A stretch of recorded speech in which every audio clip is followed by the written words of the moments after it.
lệ, nhục chi ta trong một chuyến ra đi. Vầng trăng kia đang lịn tắt dưới mi, kia trước mặt dòng Anoma xanh gì. Đừng khóc nữa, lên ngựa đi xa nặc, kỷ vật này xin trao lại phụ vương. Xin người đừng tầm kiếm kẻ xuất gia, sẽ hội ngộ khi nào ta đắc đạo.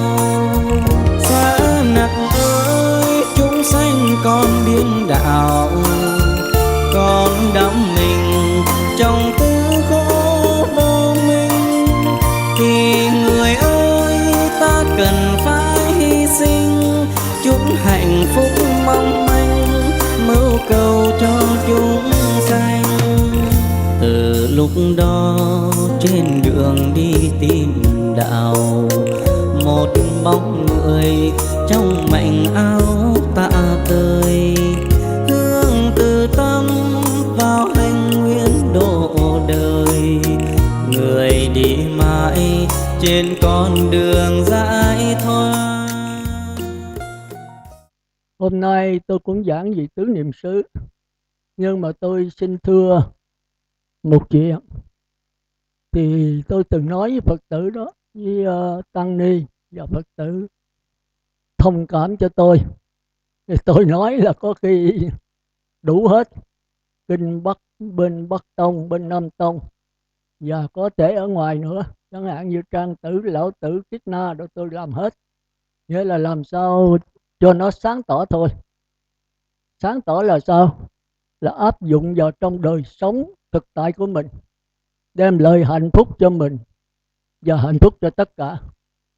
Thì theo tôi cái đó là đúng. Dầu Phật nói, dầu đứa con nít nói, thì miễn sáng tỏ, tức là sáng tỏ ngay trong đời sống mình.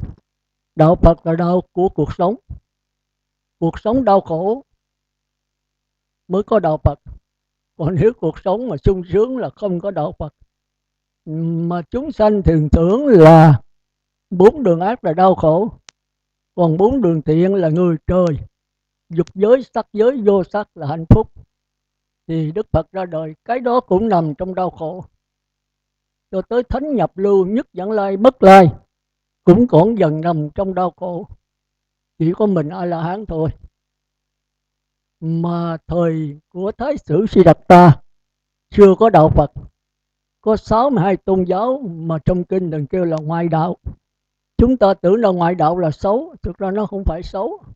Đạo là con đường giải thoát, ngoại đạo là ngoài con đường giải thoát, tức là không đưa tới chấm dứt hẳn luân hồi sinh tử khổ, mà chữ thay thế thôi, tiến hóa.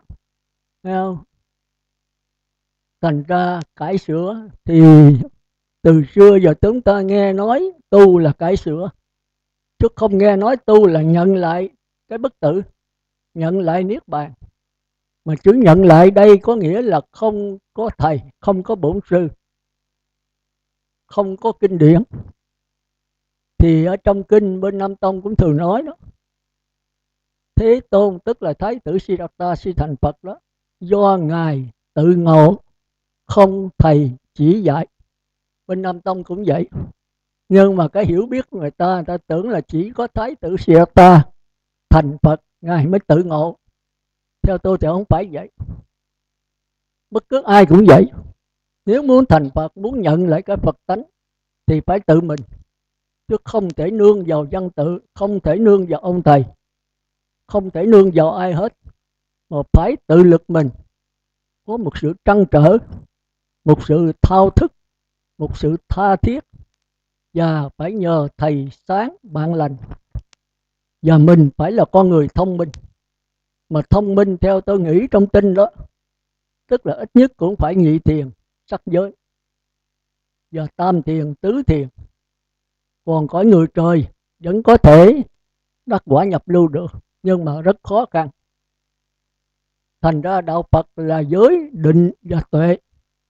Còn theo bên Đại Thừa A-la-hán cũng chưa có thoát khỏi khổ đâu, chỉ có Như Lai thôi.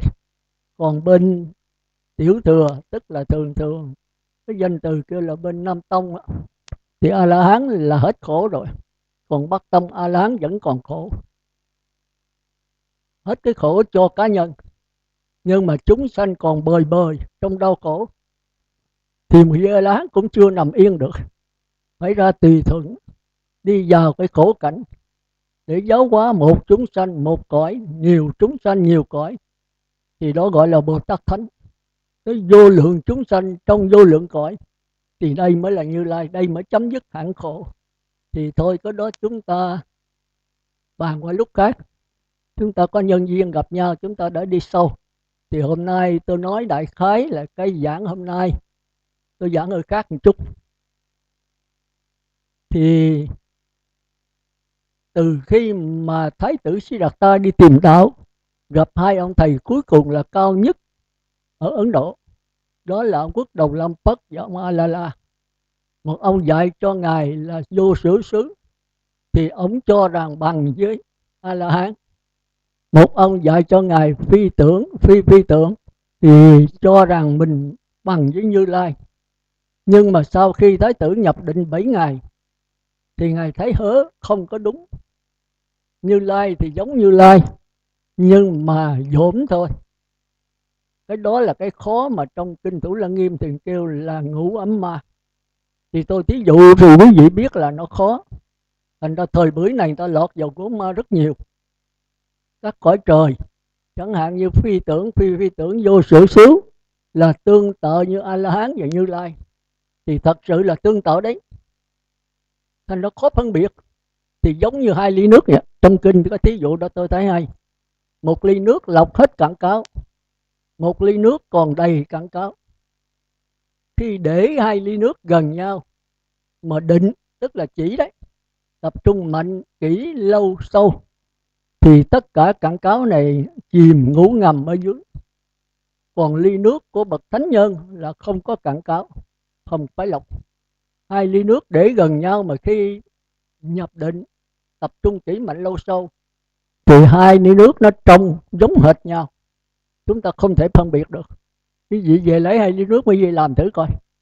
Ly nước quý vị lọc hết cặn cáo, không còn cặn cáo nữa, còn một ly vẫn còn cặn cáo, để nó yên, nó lắng xuống dưới, thì cái trong của hai ly nước giống hệt. Thì các vị tổ xưa nói cái đó là ly nước có cặn cáo là ngũ ấm ma đấy. Còn ly nước mà đã lọc hết rồi thì đây là bậc thánh. Nhưng mà nhìn bề ngoài, khi các ngài nhập định rồi, kỹ lâu sâu, thì nó tương đương với A La Hán, tương tự, chứ không phải dùng chữ tương đương được, giống. Cũng như bây giờ đồ giả vậy. Thì quý vị mà không có mắt tinh vi đó, người bán thì ít lầm, mà người mua thì bị lầm. Nó giống hệt thôi. Nhưng mà khi về xài thì mới biết giả. Khi mà đụng chuyện đó, ra đụng cuộc sống, thì cái ly nước mà để nó lọc cặn cáo xuống đó, nó sẽ đục ngầu. Tức là các cõi trời đó khi mà đụng cảnh thì sẽ sa đọa. Thì trong kinh nói rằng Quốc Đầu Lâm Phất là cõi phi tưởng phi tưởng. Thì lúc ông nhập vào cái định đó đó, thì nó tương tự Như Lai. Có thể mình nhìn mà không biết Như Lai thiệt và ông phi tưởng nó khác nhau làm sao. Nhưng mà khi đụng cảnh đó, thì ông lúc đó nhập định, ông nghe cái con cá này trong kinh nói nha, nó đốt mồi, nó ăn móng đó mà. Thì mình có thể mình lắng nghe chưa chắc nghe được đó. Nhưng mà đêm thanh tịnh mình có thể nghe được, nó rất là nhỏ. Thế mà nhập định phi tưởng thì nghe cái tiếng đó như là tiếng sấm nổ, tiếng trời gầm, tiếng sét. Thành ra ông nghe nó ăn móng nhiều quá, ông bực mình. Ông nguyện khi nào ấy là tao sẽ ăn thịt hết tụi bay. Rồi ra sau khi xả thiền, ông sân một cái, ông đọa xuống súc sanh, thì ông thành con chim pili. Cái này trong kinh nha, chứ tôi không biết. Thì chúng ta thấy là từ phi tưởng tương tự Như Lai mà đọa xuống súc sanh, thì chúng ta thấy ghê gớm. Do đó Thái tử Siddhartha không chịu sống hai tôn giáo, ngài mới tự đi tìm lấy. Thì hai Quốc Đầu Lâm Phất A La La nói ông đi tìm hết Ấn Độ không có. Tôi biết rằng không có ai cao hơn tụi tôi hết. Thì Thái tử Siddhartha cũng thấy như vậy. Nhưng mà chỉ cái quả A-la-hán đó, nước bàn tịch tịnh với nước bàn tịch chiếu của Như Lai đó, Ngài lúc đó còn Bồ Tát, Ngài cũng chưa thành Như Lai. Thì hai ông kia yêu cầu Ngài chỉ, Ngài nói tôi cũng chưa chứng đắc, để tôi đi tìm lấy. Rồi bây giờ đâu có thầy, thì Ngài nói đạo có khi ở tại lòng ta, hẳn nhờ định trí tìm ra, xếp chân ngồi lại kiết già công phu. Thì lời cái dòng sông Ni Liên đó, Ngài thấy cảnh đẹp quá, cái bồ đề thật lớn, thì Ngài mới chảy cỏ trên đó, Ngài ngồi nhập định 49 ngày. Trong kinh nói cuộc nhập định vô tiền khoáng hậu, trước chưa từng có, sau này cũng không từng có. Đó thì Ngài thành Như Lai. Thành Như Lai rồi Ngài tính không ra giáo hóa. Ngài nói trời ơi, tưởng đâu có gì lạ, tất cả chúng sanh đều có bất tử, có Phật tánh ngay ở trong cái cuộc sống này. Mà vì chúng sanh mê muội, vì tham sân si, cho nên che lấp. Mà chúng sanh từ xưa giờ đã có cái tập đế rồi, cái thói quen là tu cải sửa, tu thăng hoa, tu tiến hóa, tu phải có thầy, tu phải có điều kiện, tu phải có pháp môn.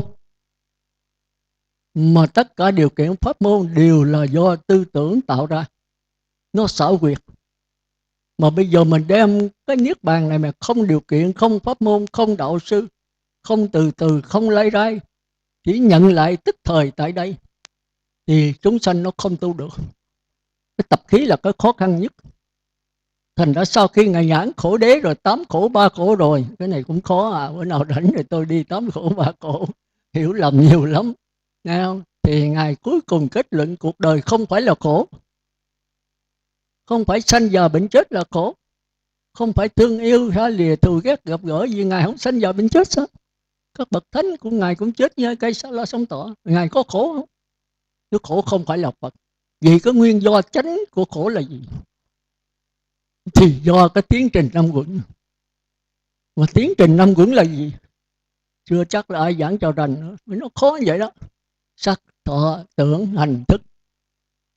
Mà khi nào trong tiến trình năm quẩn, cái nào quan trọng nhất? Chúng ta không nắm được. Bắt không đúng mạch là không hết bệnh. Nó khó như vậy. Rồi cuối cùng Ngài tham thiền, Ngài thấy chính là cái tưởng quẩn. Thì tôi có giảng tiến trình năm quẩn ở đây rồi, tôi muốn bắt trả mà quý vị không chịu học, thì tôi phải đành thôi. Chứ dưới Trà Vinh tôi Phật tử thì nó đành đó. Dưới giờ tôi giảng mỗi ngày, lúc tôi còn khỏe, còn bây giờ chỉ có 2 thời cúng hội với các chùa, cũng 10 mấy chùa. Mấy cái chùa tôi giảng thấp lắm, còn các cái đâu phải dễ nghe. Tôi chỉ giảng người trời, giảng niệm Phật bằng tâm, mà tâm là tư tưởng thôi. Nhưng mà có 2 cách niệm Phật, một cái bằng tâm, một cái bằng ai lại gia. Ai lại gia là khó đấy. Thì thôi chúng ta trở lại để tôi nói rồi nó đi xa hết giờ. Đó thì mà tư tưởng khi nào nó mới hiện? Khi mà chúng ta tiếp xúc với sự vật thì khi nào tư tưởng hiện? Thì chúng ta tưởng có một cái. Tư tưởng hiện là do 5 căn tiếp xúc với 5 trần. Mắt tiếp xúc sắc trần, tai tiếp xúc với thinh trần, mũi tiếp xúc với hương trần, vị tiếp xúc với vị trần, lưỡi tiếp xúc vị trần, thân tiếp xúc với xúc trần. Thì bắt đầu mới có nhãn thức, nhị thức, tỷ thức, thiệt thức, thân thức. Thì cái này ban đầu là cái lờ mờ, chúng ta kêu là ngạ quỷ. Rồi xuống tới tư tưởng mới sửa sắc thinh những vị xúc này thành ra pháp trần. Từ đây bắt đầu mới có sự rối loạn, mới có vấn đề. Thành ra bây giờ chúng ta có vô lượng vấn đề, mà chúng ta muốn giải quyết vấn đề, đã ban đầu vấn đề là một cái sai, một cái ngu rồi. Mà nó không có vấn đề mà đặt thành vấn đề là một cái sai lầm. Rồi bây giờ làm sao mà cải sửa, làm sao mà tiêu diệt vấn đề? Thì muốn cải sửa vấn đề, vô tình chúng ta tạo thêm nhiều vấn đề nữa. Nó không có mà chấp nhận nó có là một cái lầm. Rồi tìm cách tiêu diệt, tìm cách chạy trốn, tìm cách thanh qua nó là tạo thêm nhiều vấn đề nữa. Thành ra chúng ta thấy như Liên Hiệp Quốc đó thì nói là đem lại hòa bình cho thế giới, dốc đem lộn xộn thêm cho thế giới. Cái đó thì thế tụi Tây Phương là thế giới, nó Liên Hợp Quốc tính làm hòa bình thế giới vô tình tạo cái nền tảng cho chiến tranh. Đây là cái năng liệt ti. Thì nghe ai nghe cũng không hiểu sao lại kỳ vậy. Nhưng mấy người hiểu bát nhã của bên Phật giáo nó đúng như vậy. Chúng ta muốn càng diệt vấn đề, muốn cải sửa vấn đề là vô tình tạo thêm vấn đề mới, sanh sứa thêm nhiều vấn đề. Mà nếu không cải sửa thì làm sao vấn đề còn. Mà cái đạo, cái bất tử thì không thể dùng lời nói mà diễn tả được. Đời nói là thế giới của tư tưởng, tư tưởng là thế giới của duyên khởi, của nhân duyên. Không có nhân duyên là không có tư tưởng. Nhân duyên là 5 căn tiếp xúc 5 trần thì mới phát hiện ra cảm giác. Rồi cảm giác mới đưa lên trên óc. Thì cái đầu á, nó mới sửa lại thành pháp trần. Thì bây giờ là do tư tưởng. Nguyên nhân của sự đau khổ chính là tư tưởng.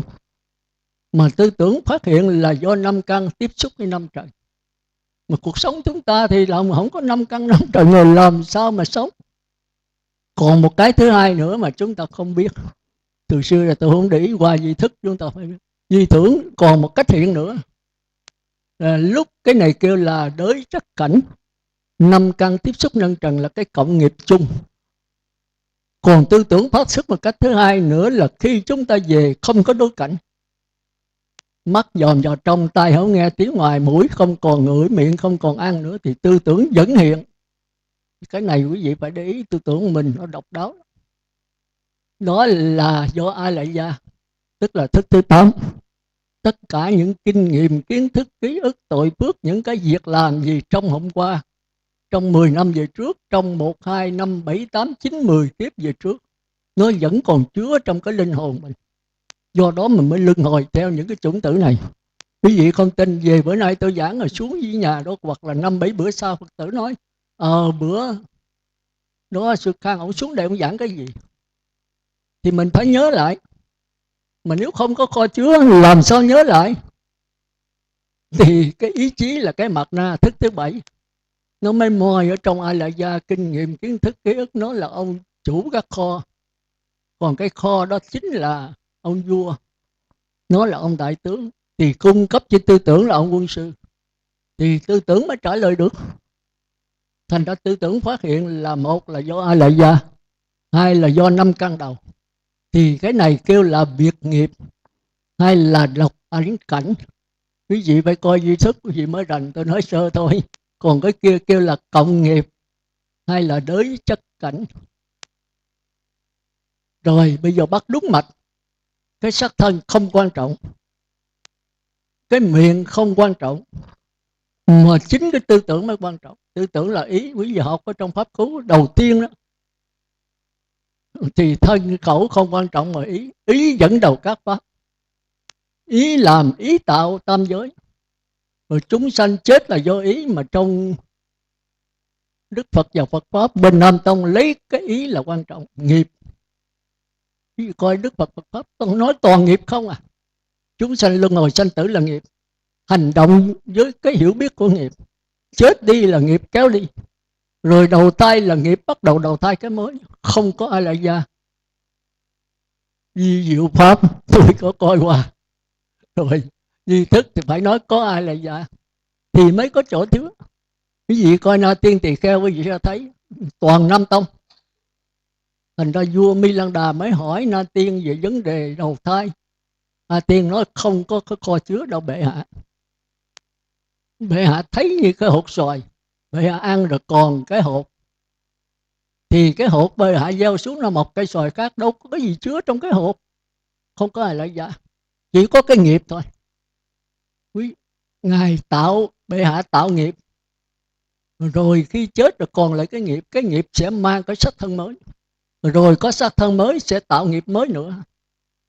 Rồi khi chết rồi cái nghiệp này vừa chấm dứt rồi nó tạo cái sắc thân mới. Cứ thế liên tục, làm gì có cái kho chứa.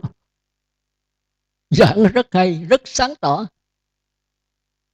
Nhưng mà sai. Quý vị không có học duy thức, không có người thiền, quý vị không thấy cái chỗ hớ của Na Tiên Tỳ Kheo. Quyển đó là dịch trong 18 thứ tiếng đó. Ngài lý luận rất là chặt chẽ. Nhưng mà Ngài quên rằng cái ví dụ của Ngài không chính xác. Này lấy cái cỏ cây là ngạ quỷ mà ví dụ cho con người, rồi nghĩ làm gì có ai lại giá. Tới loài thú súc sanh cũng còn chưa có ai lại giá nữa, tới loài người đó mới có nghiệp cũng chưa có ai lại giá.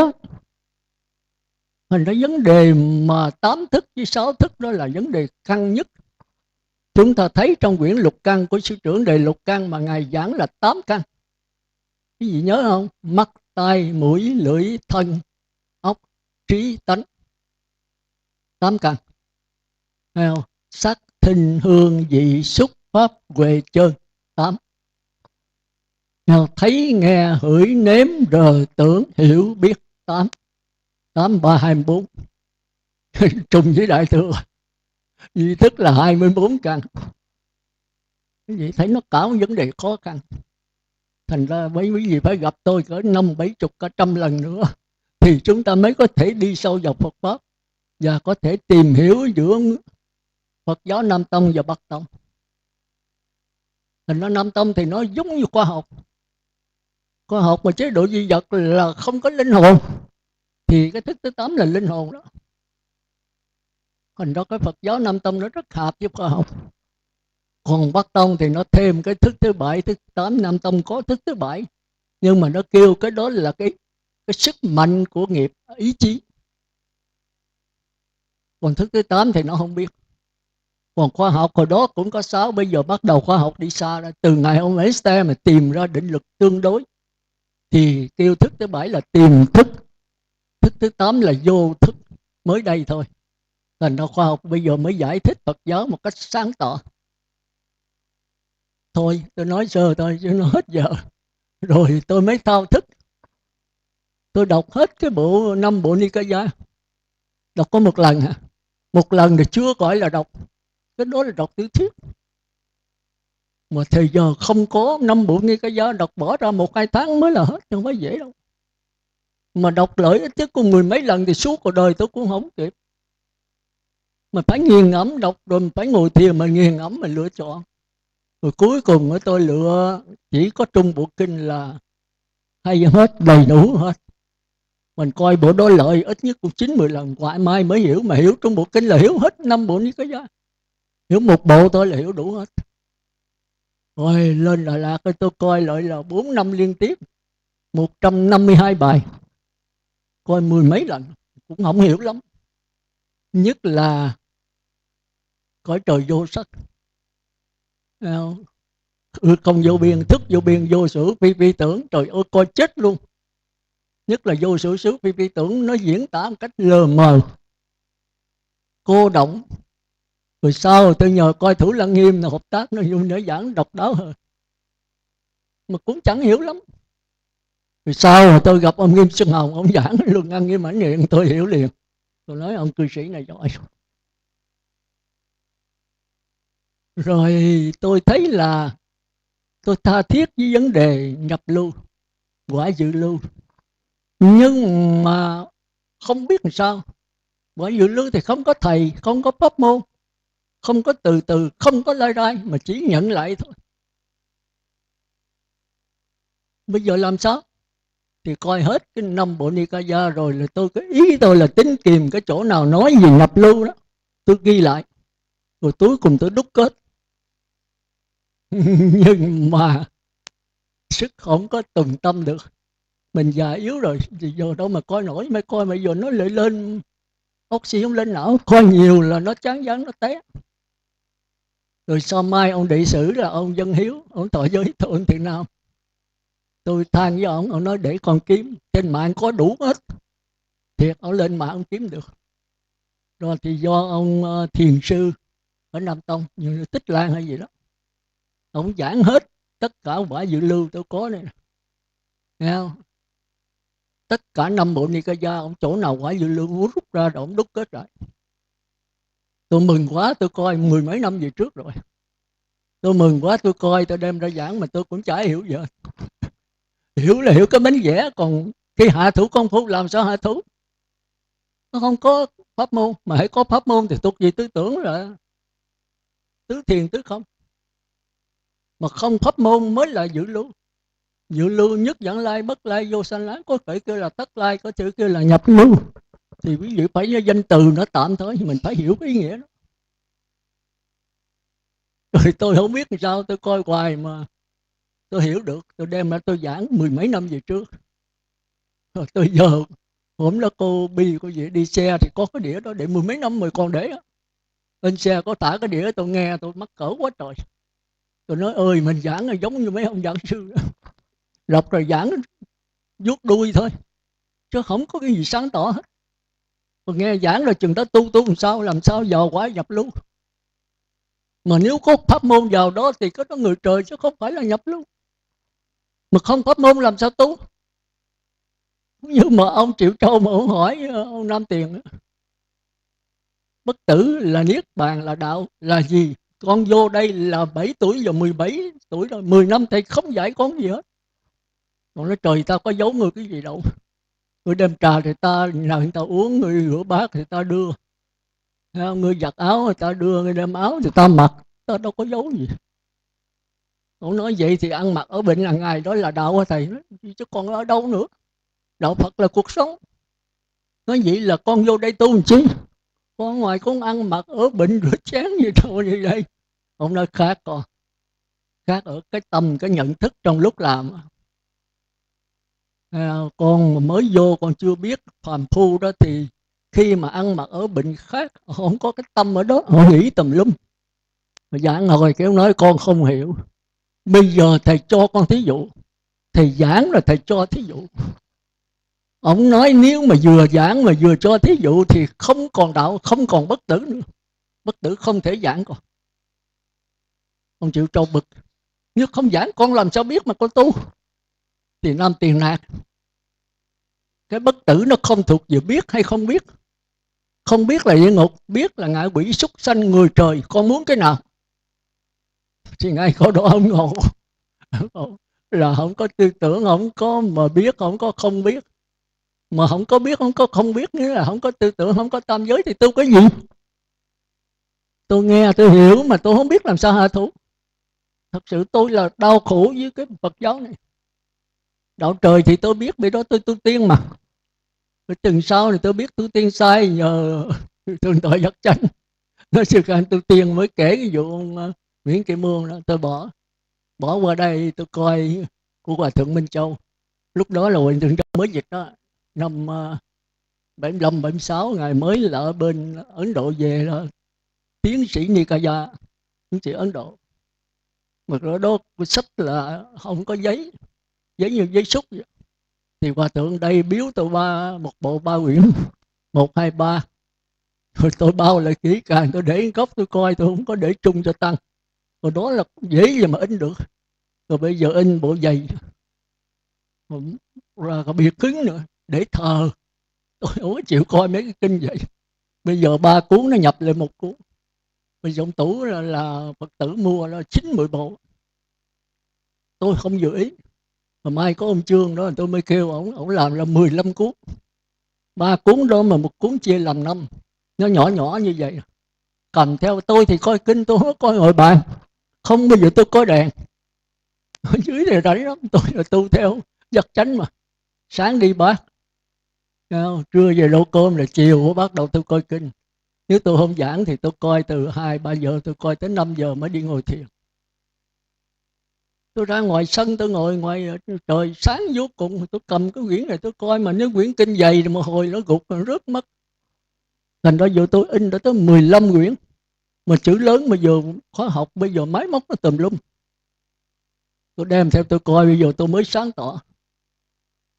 Bây giờ cũng không sáng tỏ nên nhờ Thủ Lăng Nghiêm. Thủ Lăng Nghiêm cũng không sáng tỏ, nhờ ông Nghiêm Xuân Hồng. Rồi bây giờ tôi thấy cái quyển này, tôi nghe lời tôi mắc cỡ, rồi đó tôi giảng rồi. Tôi chỉ viết đuôi thôi. Bây giờ tôi nắm được cái bát nhã, tôi tính giảng lại.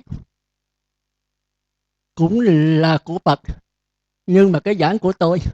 Còn cái này của Phật, mà cái giảng của Thiền sư Nam Tông. Tôi thấy nó hớ tùm lum, nó giảng rồi buông ra không biết tu làm sao. Nhưng bây giờ tôi có cách tu. Thủ Lăng Nghiêm. Pháp môn mà không pháp môn, con đường mà không con đường, thì cái đó mới độc đáo. Thì sau khi mà A Nan mà trình thất xứ trưng tâm, 7 lần trưng cái tâm cho Như Lai, ngài bác hết. Cuối cùng ngài mới chỉ cái chân tâm. Thì chỉ cái chân tâm thì tôi hiểu liền. Tôi có giảng đây bài đó. Ngài đưa khăn lên hỏi có khăn không? A Nan nói có. Ngài nói đúng, ông thông minh. Rồi ngài để khăn xuống, hỏi trên tay tao có khăn. A Nan nói không có. Ngài nói đúng. Rồi ngài đưa khăn lên hỏi con thấy cái khăn không? A Nan nói thấy. Ngài nói ông thông minh. Rồi để khăn xuống, ngài hỏi A Nan thấy cái khăn trên tay thôi? A Nan nói không thấy. Ngài nói ông điên đảo. Thôi trời ơi, nếu mà tôi cũng trả lời vậy. Thì có khăn thì thấy, không khăn là không thấy. Thì phàm phu chúng ta là như vậy đó. Và ngài hạ thủ một câu là ông điên đảo. Thì A Nan khóc. Tôi thì tôi cũng khóc thôi, chứ giờ làm gì giờ. Mình trả lời vậy mà nói mình điên đảo, giờ làm sao trả lời khác được. Ngài nói ta hỏi ông 2 câu. Một câu ta hỏi sự vật, cái khăn. Câu thứ hai ta hỏi cái tâm của ông, chứ ta không hỏi cái khăn. Có cái khăn thì có, mà không khăn thì không có, đúng. Vừa có khăn ông thấy lấy cái gì thấy cái khăn? Lấy cái tâm ông chứ đâu phải lấy cái khăn được. Bây giờ mất cái khăn là cái tâm ông mất luôn sao? Tôi hiểu, vì di thức mình có. Tôi nói trời ơi, cô danh từ thì cái thấy này. Thì nói cái thấy là chân tâm của ông, còn cái gì đi tìm đâu nữa. Nó thấy nó ở trong cái khăn hả? Không phải. Cái thấy nó ngoài cái khăn hả? Mày cũng nói không phải. Nó khó nói. Nếu mà Bát Nhã là như chơi chữ, có người kết luận tôi chơi chữ cho Phật tử nó mê. Rồi bây giờ thêm một cái nữa là ngài xây cái đầu qua bên phải, xây đầu qua bên trái. Ngài hỏi A Nan, cái đầu ta xây hay cái thấy nó xây? A Nan biết rồi, Bạch Thế Tôn, cái đầu nó xây, cái thấy còn chưa có xây nữa, đừng nói là xây. Nó là bất động, nó ở cùng khắp. Nó không hiểu. Ngài thấy qua cái nghe. Ngài đánh chuông hỏi có tiếng chuông không? A Nan nói có. Ngài không đánh hỏi có tiếng, A Nan nói không. Rồi ngài đánh hỏi ông có nghe không? A Nan nói nghe. Ngài không đánh hỏi ông có nghe không? Nói con không nghe. Nói ông điên đảo. Thì cái này tôi không bị cái trước cái này tôi biết rồi. Tôi nói vẫn nghe. Tiếng chuông không có cũng nghe, tiếng chuông có cũng nghe, tiếng chuông có nhiều, tiếng ra vô, tiếng vọng cổ rồi hết. Tiếng thì nhiều mà cái nghe cũng vậy thôi. Cái bất sanh bất tử, không sanh không diệt, ông không nhận là ông đi nhận cái sanh diệt. Thì cái chân tâm nó ở đâu? Nó ở trong cái chuông hay cái tiếng chuông? Hay là nó không có? Vậy thì ngoài tiếng chuông có cái nghe không? Hay là nó không có? Tiếng chuông thì cái sống cũng vậy. Trong kinh có nhiều chỗ thí dụ như sống với nước, cái dòng nước linh hồn đó là cái bất tử. Rồi khi có gió bắc phong, có người thì nói dòng nước sanh ra sống. Dòng nước nào mà sanh ra sống? Có sanh ra sống. Mà chính cái tham sân si, cái gió nó thổi lên làm cho cái dòng nước dần sống. Thì sống là sống chứ không thể kêu là nước được. Sống là do tham sân si, do gió thổi. Mà nước thì bao giờ khi mà hết gió rồi thì cái sống này nó lặng. Thì sống đó là sống sắc vững, sống thọ vững, tưởng vững, hành vững, thức vững. Đều là sống nằm ở trong cái chân tâm. Thôi tôi nói ít thôi, nghe không? Để rồi bây giờ tôi lấy cái đó tôi giảng vào cái quả dự lưu của mấy thiền sư Nam Tông. Thì có lối giảng tôi nó khác. Mà bỏ ra quý vị có cách tu, có pháp môn. Mà tôi xin thưa là pháp môn không pháp môn. Còn nếu pháp môn thì kẹt vào tư tưởng, không bao giờ đi đến đạo Phật được. Còn không pháp môn thì không chỗ hạ thủ. Thành ra cái khó mà mấy năm nay tôi cứ trăn trở hoài, tôi giảng ở đây hoài. Tôi muốn bắt quý vị trả bài, tặng cho quý vị có một cái số vốn của chủng tử thiện và đi tới chủng tử chân như. Chân như thì không phải là chủng tử, nó đâu phải là hiện tượng. Nhưng mà hiện tượng chân như thiện, cái thiện đó là các cõi trời. Nhưng mà thiện mà có cái phát nguyện nữa thì đây là chủng tử chân như. Chủng tử có cái chiều hướng chân như, mà chỉ có chủng tử thiện mới qua chiều hướng chân như tới ác đâu áo được. Thành ra con người muốn nhận cái Phật tánh thì ít nhất phải tu thiền. Mà muốn tu thiền là có cái trí thông minh. Cái tư tưởng là chúng ta kêu trí huệ của tư tưởng, chứ không phải trí huệ của tánh. Mà muốn có trí huệ có tánh thì phải có cái định lực, tập trung kỹ mạnh lâu sâu. Mà muốn tu sơ thiền nhị thiền cho dễ dàng, muốn niệm Phật dễ dàng, phải giữ giới cho kỹ. Mà muốn giữ giới cho kỹ thì phải nhờ cái hoàn cảnh. Người sơ cơ phải có thầy sáng bạn lành. Thành ô hổn Hòa Thượng hỏi tôi gì chưa thấy nhập lưu đó dễ hay khó. Tôi nói khó thì sai, nói dễ thì trật. Ngài không ưa tôi có lối nói. Khó dễ là do mình chứ. Nói thôi bữa này chưa thấy là dễ hay khó. Tôi thấy có nhiều người nói khó, có người nói dễ. Còn tôi thì Ngài theo kinh không à. Cư sĩ có nhiều người còn đắc quả Bất Lai mà. Còn cái ông gì ở trên lưng voi, tôi nói thêm lưng voi nó đánh giặc mà đắc quả La Hán. Vua Tịnh Phạn còn làm vua mà đắc quả Bất Lai, gần chết là Ngài về Ngài giáo giới một cái, thì khai thị một cái đắc quả La Hán trước khi chết. Tôi nói Hòa Thượng ôi Hòa Thượng, sửa giấy đắc như vậy là không phải là căn cơ người xưa cao hơn, mà do cái hoàn cảnh người xưa rất là thanh tịnh, đời sống rất giản dị. Còn cái quan trọng nhất nữa đó là cái đức của Phật. Lợi nghe Pháp một cái một lần là đắc quả nhập lưu liền, trong kinh đó. Còn bây giờ con mà giảng cho Phật tử nghe nó 1000 lần cũng chưa đắc hoặc nhập lưu nữa. Chứ đừng nói là một lần. Vì sao? Vì con chưa đắc, con không biết đắc cái gì. Còn Như Lai là cái đấng chúa tể của vũ trụ mà. Cái đức Ngài trùm chứa, Ngài đến một cái là mình cảm thấy là sảng khoái trong người rồi. Rồi Ngài trúng ngay cái A Lại Gia mình, cái căn cơ mình cỡ nào. Nếu căn cơ mẫu giáo là Ngài không bao giờ đem đạo Phật giảng đâu.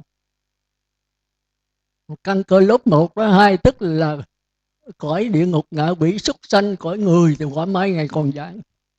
Còn cõi trời sơ thiền, nhị thiền, tam thiền, cái này là dễ giảng nhất. Ngài giảng là có thể sơ thiền đắc quả nhập lưu. Cõi trời dục giới đắc quả nhập lưu. Còn nhị thiền có thể đi nhất vãng lai, tam thiền có thể đi qua Bất Lai, tứ thiền có thể thành A-la-hán đối Đức Phật.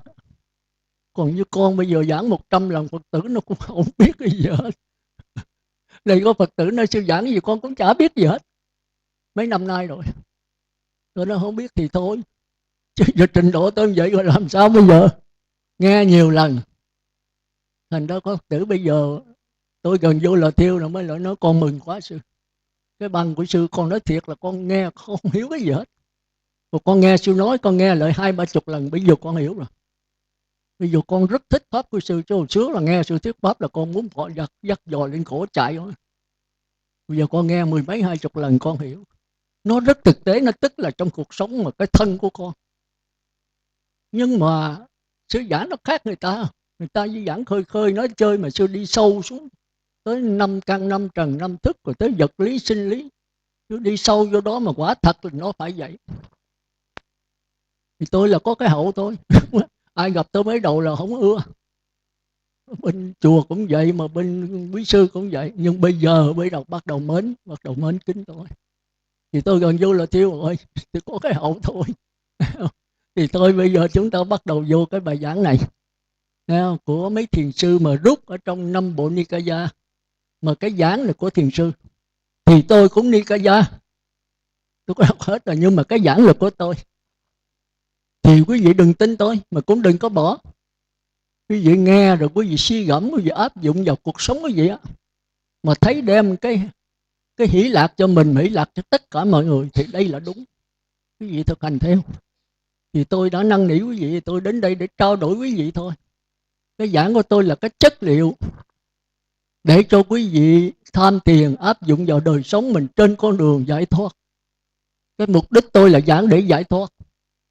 Giống như Thái tử Siddhartha là 62 tôn giáo Ngài không đồng ý. Tôi cũng vậy. Tôi không đồng ý cõi trời. Bây giờ cho tôi chết mà sanh về cõi trời tứ thiền tôi nhất định cũng không. Mà tôi vào giáo hội của Phật thì tôi chịu. Kệ nó, hạ phẩm hạ sanh cũng được. Có Phật Thích Ca bây giờ cho tôi vô ngồi sau cùng nhất mà trong giáo hội Phật Thích Ca tôi chịu. Lại bao nhiêu lại tôi cũng lại. Còn cho tôi ở cõi trời bên ngoài thôi tôi không thèm. Tôi ngán cái cõi trời lắm. Nó lẫn quẩn. Thành ra mình nhớ là ông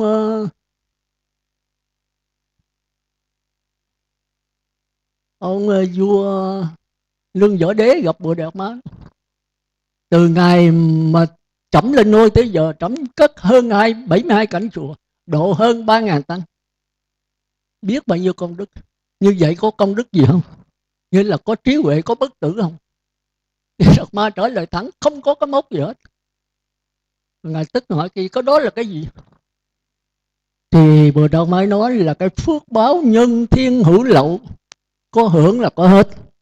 Còn cái công đức là cái trí tuệ, không phải làm cái đó. Cái đó nó chướng ngại cho cái đạo quả, cho cái trí tuệ của bệ hạ. Ông nói vậy chứ Trẫm cũng biết mà đệ nhất nghĩa thánh đế là gì. Đệ nhất nghĩa thánh đế là thánh. Rồi Bồ Đạt Ma nó quách nhiên vô thánh, không có thánh đế mốc xì gì hết. Ông tức, ông vua ông tức. Ông nói gì cho ai đứng trước mặt Trẫm đây? Mà không phải thánh tôi, không phải là phàm sao?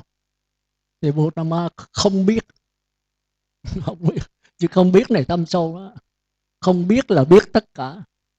Biết là không biết gì hết, mà không biết là biết tất cả. Chơi chữ tôi như vậy à? Nó khó lắm. Giờ phải nói sao bây giờ? Đó, thì tôi lấy cái lối đó để tôi giảng vào đây, để quý vị nghe trong Nikaya. Quý vị có con đường hạ thủ, con đường không con đường. Mà con đường có con đường thì lọt về ngũ ấm mà. Tôi xin thưa trước. Thì bây giờ chúng ta bắt đầu đi vào bài giảng, mà chắc không có thì giờ đâu. Nhưng mà giảng tới đâu hay tới đó. Cái này giảng cầu 10 lần thì tôi giảng tới đâu hay đó. Nếu mà tôi lẻo mép nữa thì chắc giảng một chút à. Còn nếu mà tôi giảng tóm thì quý vị không hiểu gì hết, có thể tôi giảng 2 lần là hết. Nhưng mà giảng cực kỹ thì cầu 20 lần. Bị là 5 bộ Nikaya trong này mà tôi coi hết rồi. Nhưng mà coi cũng như không coi. Còn Trung Bộ Kinh tôi có coi. Vì tôi coi tới 9-10 lần mà. 3 năm liên tiếp tôi lên Đà Lạt tôi tịnh đó. Có khi 1 tháng, có khi 2 tháng, khi 3 tháng coi Rạc Đồng. Ở đó thì coi vô lắm, tôi không có bận phận gì hết đó. Ở đó không có đi bác nữa. Sáng rồi ăn điểm tâm xong là tôi coi ra kinh coi. Rồi trưa ăn xong cái tôi cũng coi kinh. Rồi chiều ngồi thiền. Khuya chiều sáng tôi ảnh cái đó. Nó thanh tịnh quá trời, không có bổn phận, không có trách nhiệm, không có gì hết. Không có Phật tử nào đến đó. Thì có ông Sa Di đây, ông Minh Cảnh. Ông lên trên chỗ đó lấy cơm xuống cho tôi. Thì thôi giờ chúng ta bắt đầu đi vào Nikaya. Tôi là tính photo 100 bộ đó, đem xuống đây cho quý vị. Tôi rất tin tưởng ở Tăng Ni. Nhưng mà qua mấy năm giảng rồi tôi chán nản vô cùng. Ở đây không có tha thiết. Đem mấy cái bài giảng tôi rút ngắn gọn hết sức. Tôi là mồ hôi nước mắt tôi không. Đem dục ở trong sọt rác. Rồi tôi nói thôi, cái này là tôi ráng xuống lắm à. Tôi nể là Hòa Thượng ở đây là tôi xuống. Chứ tôi là lớn tuổi rồi, tôi không có muốn đi. Nhưng mà nói Tăng Ni thì tôi hăng lắm. Hăng là mới lúc đầu á. Bây giờ có mấy vị à, biết là rút hết trơn. Quý vị coi cái giáo pháp thì rẻ lắm. Ở ngoài bởi đời bây giờ người ta muốn nghe pháp đó, là đầu tắt mặt tối đó. Người ta vẫn sắp xếp người ta đi nghe được. Tôi dưới đi giảng lần 300-400 người ta đi nghe vậy đó. Ta làm ăn đồ ăn, làm ăn bây giờ thất bại người ta, mà người ta vẫn sắp xếp công việc để mà vô nghe pháp. Tôi thấy cái trình độ như vậy là tôi rất vui. Còn ở đây 3 tháng trước hạ, quý vị ở đây thì Phật tử lo hết. Muốn ăn là có ăn, đến giờ đúng buổi. Đúng rồi quý vị, còn phải đi bác về là sức thêm. Rồi theo sư trưởng Minh Đa Quang á, thì thôi. Mà quý vị bây giờ quá tệ. Nhàn cư với bất thiện, sung sướng quá sanh tệ. Ở dưới tôi cũng vậy, sung sướng sanh tệ. Tôi giờ không biết làm sao, tôi già chứ mà là không dễ đâu. Tôi giảng pháp tôi bắt trả bài, không có thì giờ cắp ngón tay. Còn bây giờ giao cho Minh Hà, Minh Hiệp này kia, mấy ổng không có làm gì hết. Ở dưới bây giờ nó tệ quá, tôi về rồi tôi bỏ đi hoài. Thấy là nó gai con mắt. Mình phải dạy, ăn không có hạnh kiểm gì hết. Ăn thì hạ cái hồng cho lớn rồi múc muỗng cơi lên rồi đục vô cái miệng cái bắp, giống cái heo nó ăn máng. Tôi thấy là tôi chán, tôi rầy hoài. Ăn rồi là cái đầu muốn xuống đụng quá. Rồi canh nữa thì ăn cầm lên đưa ra đụng miệng. Ăn không có hạnh kiểm gì hết. Rồi tôi thì theo cất sĩ là phải có hạnh, thắp lục hạnh. Sư trưởng nói ăn phải ngồi bán già, bát để trước mặt gì đó. Canh bánh trái ăn sau, múc phải muỗng tém gọn. Đừng mà há miệng trước, ăn chứ hở môi. Cái này ăn thì tôi nhị tổ à, chứ tôi cũng không biết đâu, tôi không có thầy. Thầy là sư Tường, nhận cái là ngày đi tu tịnh là bỏ mấy ông con này chới dối, có biết cái gì đâu. Rồi tôi đi hành đạo gặp nhị tổ Giác Chánh, người nói sư can sư thức có hạnh lắm ráng.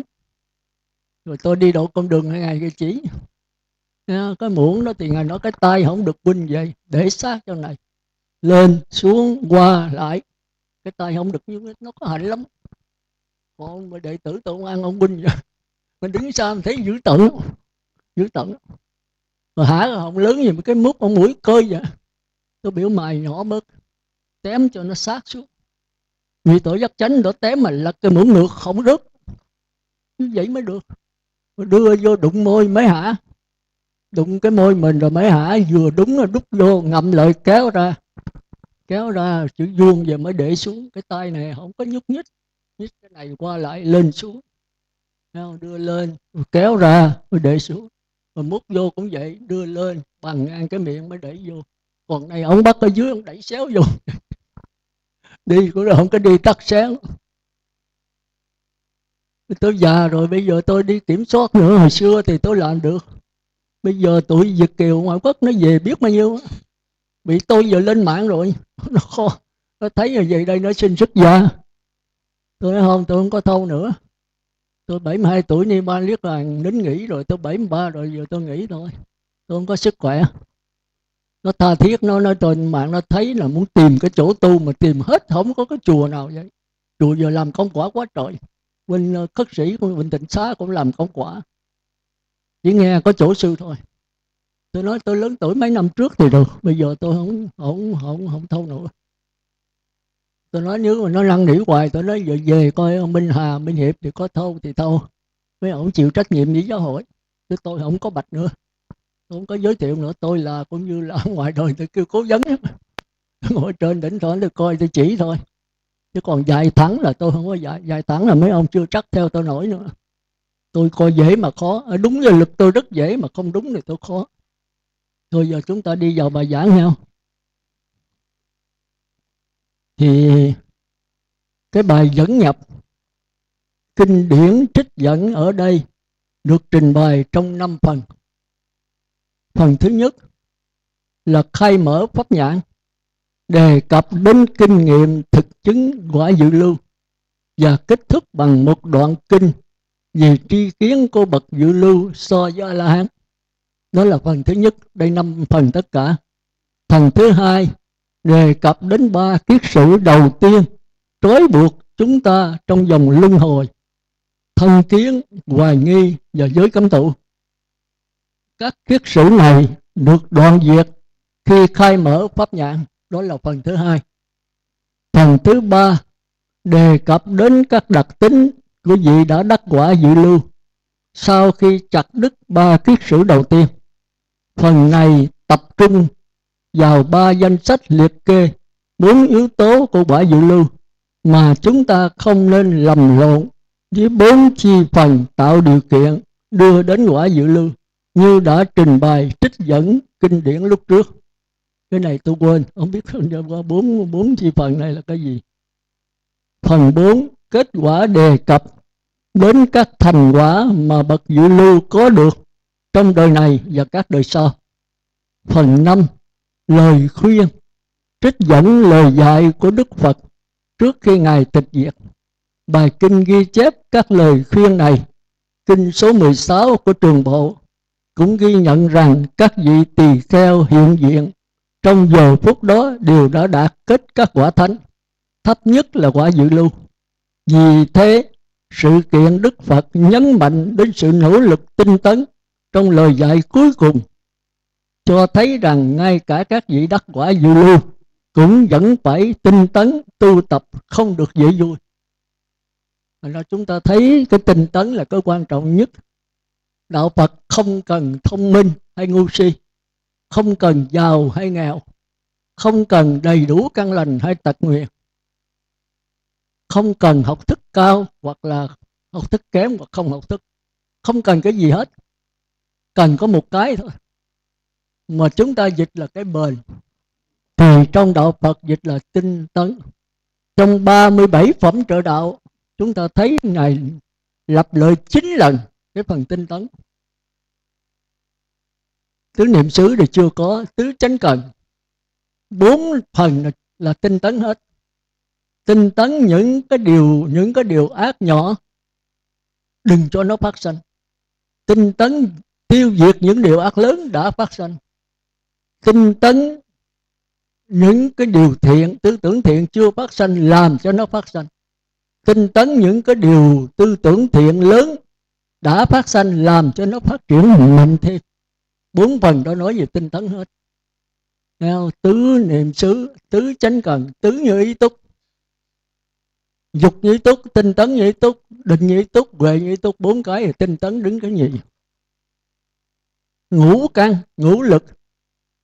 Nào, tính tấn, niệm, định, tuệ. Tinh tấn đứng cái thứ hai.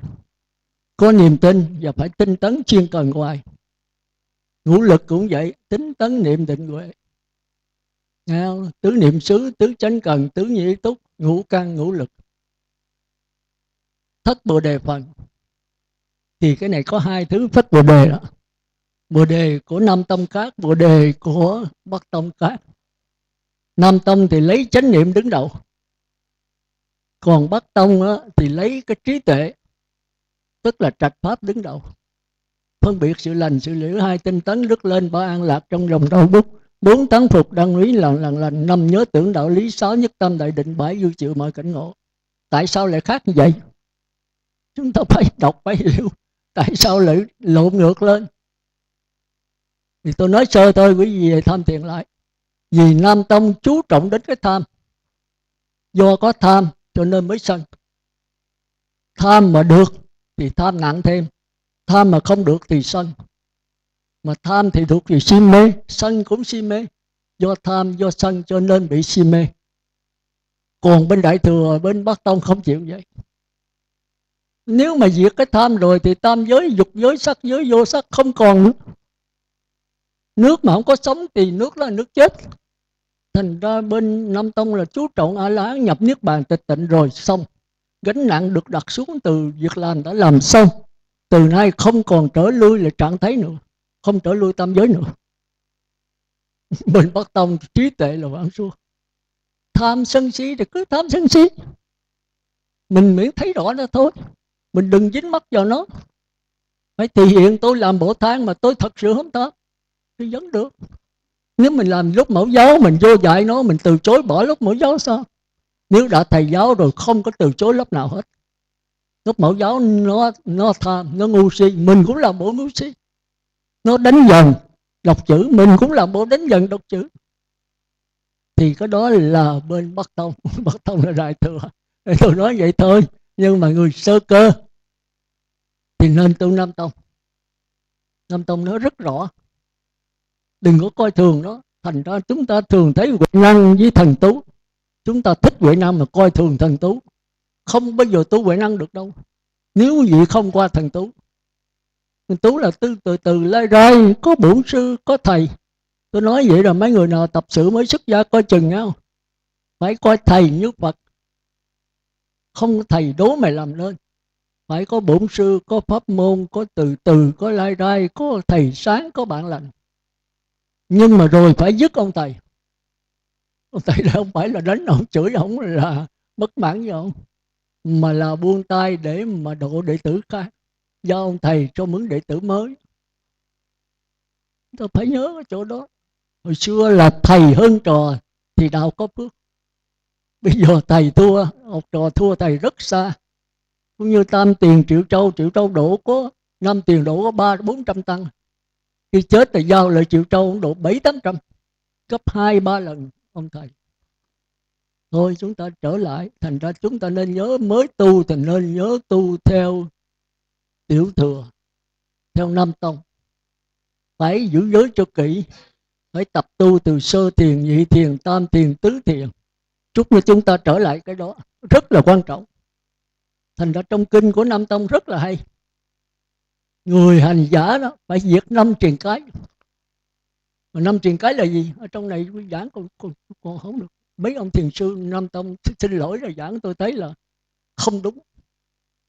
Cái đó là sư cô Yến cũng theo trong đó. Giảng gì mà tham dục trước, rồi cái nghi rồi lễ sau. Chúng ta phải có con mắt rạch pháp, không tin ai hết đó. 5 triền cái nó ăn với năm chi của tầm, sát, hỷ, lạc, tịnh, định. 5 chi. Thì tầm là trì hôn trầm, thụy miên, ngũ gục và hôn trầm. Sát là trừ nghi, hỷ là trừ sân, phóng vật, lạc là trừ phóng vật hay là trạo cử. Rồi nhất tâm hay bất lạc bất khổ thọ mới trừ được tham dục. Cái thứ lớn vậy mà sao mình giảng ngược vậy? Mình vẫn tin. Mình thấy có hào quang đây là thiền sư của mình ngán rồi. Tôi không có Phật bây giờ tôi cũng không ngán. Tôi rất kính Ngài. Kính Ngài thành ra tôi phải hỏi. Nếu Ngài chỉ con bò, Ngài nói con chó Tây rồi rồi nó con thấy con bò, con bê. Ngài cho con biết cái ngu của con đi. Mà nếu không là con không tin Ngài. Con không thể là Đức Phật dạy là con Amen, con mô Phật. Con không có vụ đó. Cái tánh tôi là vậy. Giảng cái gì mà không sáng tỏ tôi hỏi tới nỗi. Thì quý vị nói tôi dí. Tôi không phải dí. Nhưng mà tôi coi quý vị cái trình độ sáng tỏ thế cỡ nào. Cái hiểu biết tư tưởng mình sáng tỏ thì cái hành động nó mới sáng tỏ. Hành động sáng tỏ thì mới đi tới giải thoát được. Tư tưởng sáng tỏ thì hành vi mới sanh thức trí. Mà thức trí sáng tỏ rồi mới thấy hành vi tư tưởng là sai. Không phải là sai, nhưng mà nó lẫn quẩn. Lẫn quẩn nó khác với cái sai. Lẫn quẩn là đưa lên cao. Tu tập có đối trị, có pháp môn, có cải sửa. Thì 62 tôn giáo bạn mà cả tới bây giờ cũng vậy, cũng là tu cải sửa thôi. Tứ thiền, tứ niệm xứ, tứ chánh cần, thiền tông, tịnh độ, minh sắc tuệ, 16 pháp minh sắc tuệ, toàn là tu cải sửa. Cải sửa là gì? Tập trung mạnh, kỹ, lâu, sâu. Rồi hết bế tắc. Rồi khi đối cảnh một cái rồi đè nén rồi nó bật trở lại, lúc nó cặn cáo. Mất hết, tu trở lại. Đó là 62 tôn giáo mà bây giờ tôi thấy cũng vậy thôi. Cái gì để hỏi coi có ai giảng quả nhập lưu nó sáng tỏ không? Không. Rồi giảng sáng tỏ rồi làm sao tu? Làm sao hạ thủ công phu? Mà nếu làm sao thì ta lẫn quẩn nữa. Mà không làm sao, không pháp môn, không thầy thì bây giờ chẳng lẽ con cứ vậy hoài sao? Mà tôi thấy cái đạo Phật rất là khó. Bị đi ngược dòng đời. Dòng đời tu là phải có phương tiện đầy đủ, có tiền bạc, có chùa to, cột lớn này kia đủ hết. Trái lợi muốn tu đạo Phật phải sống thanh bình đơn giản. Thiểu dục tri túc. Đó là cái tựa của 40 kinh 42 chương. Ít muốn biết đủ. Còn bây giờ chúng ta muốn nhiều quá, không bao giờ thỏa mãn. Cái chùa với cái tịnh xá mình bây giờ nào là điện thoại di động, rồi có băng sang đĩa sang này kia, là mình làm thành ông thợ ở ngoài. Tối ngày lo sang đĩa, lo thâu đĩa, thâu băng, rồi điện thoại bàn, rồi điện thoại di động, kêu tối ngày. Đó là A-la-hán thì được. Còn bây giờ mấy ai A-la-hán, gì kiếm đỏ con mắt. Bận rộn quá rồi làm sao tu? Tôi về đây, lỡ xuống đây là tôi muốn đi về liền đó. Sao nó kỳ vậy? Ở dưới tôi thì nó thanh tịnh vô cùng. Chỉ có đi bác rồi về tu. Con chuyện rồi cư sĩ nó làm hết. Có khi nào cái gì bận nữa thì mấy ông tập sự công quả mới. Ở dưới công quả mà giữ 10 giới đó, không có ông nào có tiền hết. không có điện thoại bàn, không có di động, mà ngồi thiền là phải 3 thời á. Cụt một cái là tôi đập liền á. Là khó cái tu. Giữ giới cho kỹ đi mà cái tay đánh vòng xa là không được á. Ăn cơm mà lao thao là không được. Cái đó là cái quan trọng. Năm giới năm hạnh. Năm hạnh là người tu. Thì hồi xưa đó là uh, 3.000 diệu oai nghi, 8 muôn tế hạnh. Hồi xưa người ta dạy. Còn bây giờ mình có 5 hạnh mà giữ không được.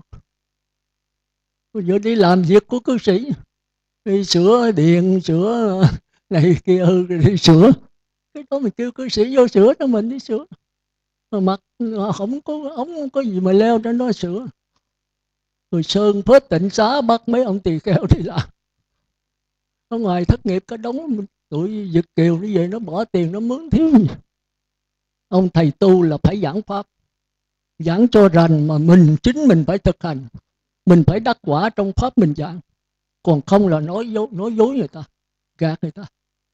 Mình giảng sơ thiền rồi mình phải nhập sơ thiền, nhị thiền, tam thiền, tứ thiền. Mình tu mình mới biết cái sự khác nhau. Trong kinh không có giảng cái khác nhau. Cái chi ly đó là ý tại ngôi ngoại, cái ý nằm ngoài rơi răng. Mình đi sâu vào thực chứng trong đó thì mình mới thấy cái chỗ mà cái ý, cái lắc léo mà Đức Phật không thể giảng được. Mà ai thực chứng qua thì mới hiểu. Cũng như bây giờ tôi giảng cõi trời sắc giới, mấy gì mà biết được tôi chịu thua. Nó khác với cõi này. Mà nó cũng nằm ở trong này. Cái sắc thân bên ngoài là cõi dục, mắt tai mũi lưỡi thân ốc. Còn cõi sắc sơ thiền, nhị thiền, tam thiền đó là tất cả các dây thần kinh. Thị giác thần kinh, thính giác thần kinh, khứu giác, vị giác thần kinh, xúc giác. Mà chúng ta đâu có thấy. Chỉ nào khi bệnh nó chích thịt đó là sắc thân bên ngoài, chích gân là sắc thân bên trong. Đó là cõi sắc giới. Còn cõi vô sắc là cái đầu. Còn khó hơn nữa, nó là dây thần kinh ốc, thần kinh trung ương. Nó là cái chỗ tư tưởng mượn mà phát hiện. Còn thần kinh là chỗ cảm giác mượn mà phát hiện. Thành ra cái sắc thân bên ngoài này gọi là đoàn thực.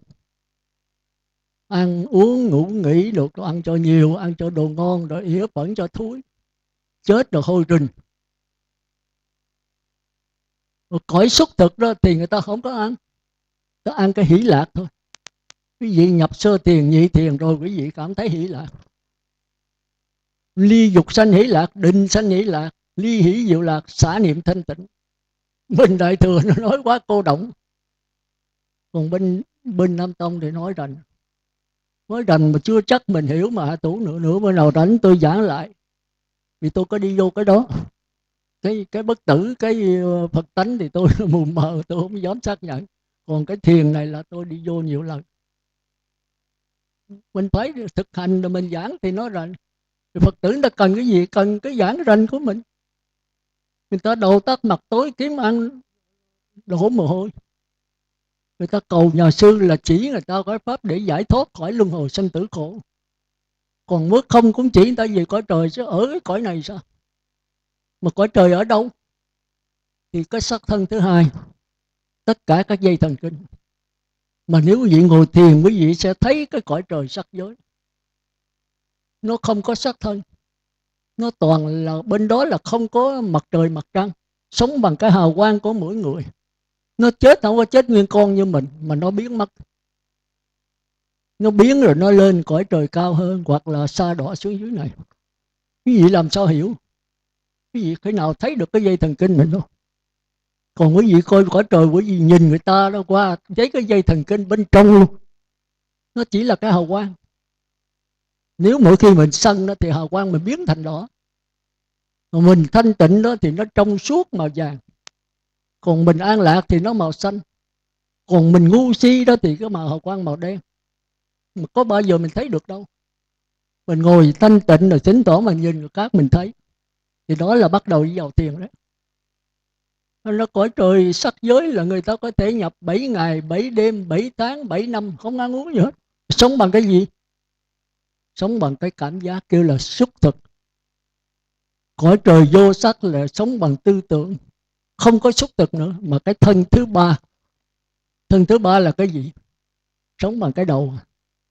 Rồi không có đầu nữa, sống bằng cái tưởng tượng, cái mông lung bao la.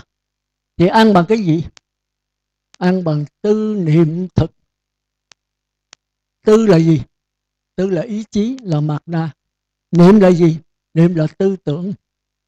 Mạt na mới đem những kinh nghiệm, kiến thức, ký ức cung cấp cho tư tưởng. Tư tưởng mới tưởng tượng hư không vô biên, thức vô biên, vô số phi phi tưởng, rồi chìm đắm ở trong đó. Thôi tôi nói sơ thôi để rồi quý vị tu. Bây giờ nói cũng như tôi nói dốc, quý vị làm sao hiểu được. Rồi cái sắc thân này quý vị còn chưa hiểu nó mà kinh Nam Tông thì rất rành. Bây giờ chúng ta đi vô ha. Thì ở đây là cuối cùng Đức Phật cũng khuyên, dầu cho nhập lưu, nhất lai, bất lai, la hán gì cũng lấy cái tinh tấn là gốc. Chỉ có tới Như Lai thì tinh tấn với Như Lai là một.